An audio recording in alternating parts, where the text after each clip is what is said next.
ஏறக்குறைய மரியாதைக்குரிய வெங்கையா நாயுடு அவர்கள் சொன்னது, அவர் எப்போவுமே அரசியல் கட்சி தலைவராக இருக்கும்போதும் பல மொழிகளை கற்றுக்கொள்ள வேண்டும் என்று சொல்லியிருப்பார். பார்த்தீங்கன்னா அவர் நல்லா தமிழ் பேசுவார். நான் அவருக்கு டிரான்ஸ்லேட் பண்ணுவோம்.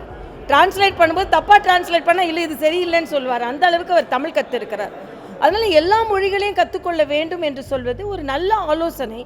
அதுவும் குறிப்பாக யார்கிட்ட அவர் சொன்னார்னா ஐஏஎஸ் ஆஸ்பிரண்ட்ஸ்ட்டு சொல்லியிருக்காரு. ஐஏஎஸ் படிக்கும்போது நீங்கள் பல மாநிலங்களில் வேலை செய்ய வேண்டி வரும். அப்படி வரும்பொழுது பல மொழிகளை கற்றுக்கொள்ள வேண்டும். அது இந்திய ஆட்சியில் வேறு மாநிலங்களுக்கு போய் வேலை செய்யும்போது ஹிந்தியும் உங்களுக்கு பலன் தரும். அவங்களுக்கு மட்டும் இல்லை, வாய்ப்புகள் அதிகமாக வரும். மிக தெளிவாக சொன்னார். நாமளும் அதை தான் திருப்பி சொல்கிறோம். இன்னொரு மொழியை கற்றுக்கொள்ளணும்.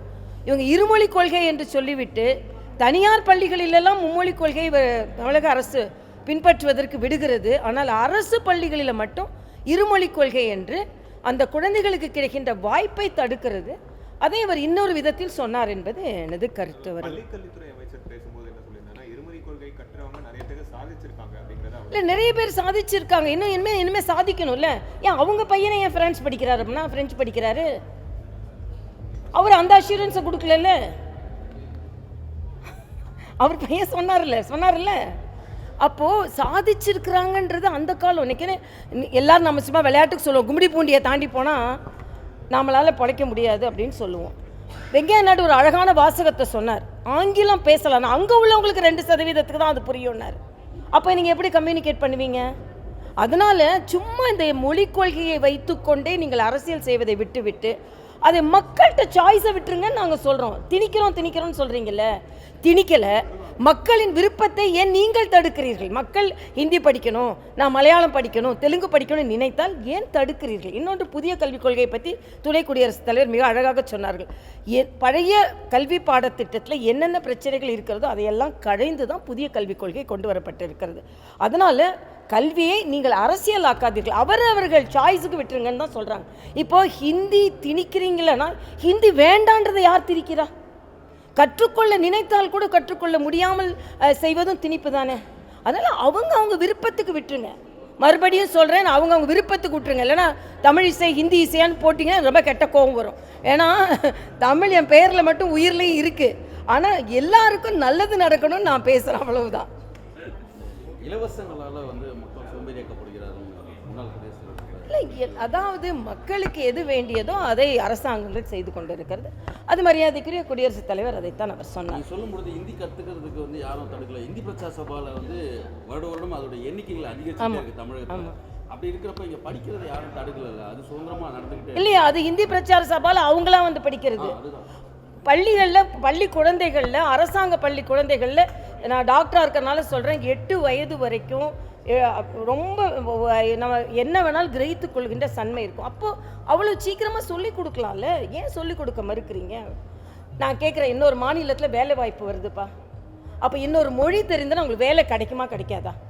அப்போ இன்னொரு வாய்ப்பை ஏன் தட்டி பறிக்கிறீங்கன்னு சொல்கிறதான். உங்களுக்குன்னா வாரிசில் கிடச்சிருது, உங்களுக்கு முதலமைச்சர்னா முதலமைச்சரோட பையனுக்கு முதலமைச்சர் பதவி கிடச்சிது.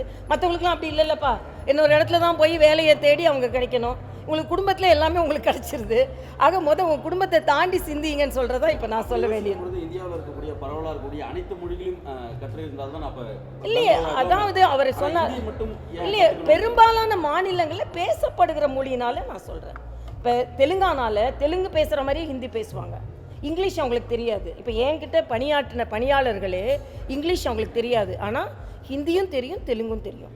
அப்போ அவங்கக்கிட்ட நீங்கள் எப்படி கம்யூனிகேட் பண்ணுவீங்க? ஆக பரவலாக பேசுகின்ற மொழியை கற்றுக்கொள்ளுங்கள் தான் சொல்கிறோம். மறுபடியும் சொல்கிறேன், இந்த ஹிந்தியை வச்சு இந்தியை திணிக்கிறது தமிழிசையும் ஒத்துக்க மாட்டேன், பாரதிய ஜனதா கட்சியும் ஒத்துக்காது, பிரதமரும் ஒத்துக்க மாட்டார். எதையுமே திணிக்க முடியாது, திணிக்கவும் கூடாது, இது ஜனநாயகத்தில். ஆனால் வேண்டான்னு நீங்கள் திணிக்கிறீங்க பாருங்கள், அதுதான். நான் ஒரே ஒரு சிம்பிள் கேள்வி கேட்குறேன், தனியார் பள்ளிகளில் தமிழகத்தில் ஹிந்தி சொல்லிக் கொடுக்கப்படுகிறதா இல்லையா? இதுக்கு கல்வி அமைச்சரும் சரி முதலமைச்சரும் சரி பதில் சொல்லட்டும். இல்லைனா ஒரு வெள்ளை அறிக்கை எங்களுக்கு கொடுங்க, இந்தந்த தனியார் பள்ளிகளெல்லாம் ஹிந்தி கொடுக்கப்படுகிறது, கற்றுக் கொடுக்கப்படவில்லை. தமிழகத்தில் தனியார் பள்ளியில் எல்லாவற்றிலும் இருமொழி கொள்கை தான் பின்பற்றப்படுகிறது என்று ஒரு அறிக்கை கொடுங்க, அப்புறம் நாங்கள் எங்களோட பதிலை சொல்கிறோம். நாங்கள் என்ன சொல்கிறதுனா, கல்வியில் வேற்றுமையை பார்க்காதீர்கள். அரசாங்க பள்ளிகளுக்கு குழந்தைகளுக்கு தனியார் பள்ளிகளுக்கு என்ன வாய்ப்பை கொடுக்கிறீர்களோ அதே வாய்ப்பை அரசாங்க பள்ளி குழந்தைகளுக்கு கொடுங்க நாங்கள் சொல்கிறோம். ஒரு வேலைக்கு போகிறாங்க, தனியார் பள்ளியில் படித்த குழந்தைக்கு 3 மொழி தெரியும், அரசாங்க பள்ளியில் படித்த குழந்தைக்கு 2 மொழி தான் தெரியும். ஆக உனக்கு 3 மொழி தெரியும், அதனால் எனக்கு 3 மொழி தெரிஞ்சவங்க வேணும்னு வேலை வாய்ப்பை தட்டி பறித்தால் என்ன செய்வீர்கள்?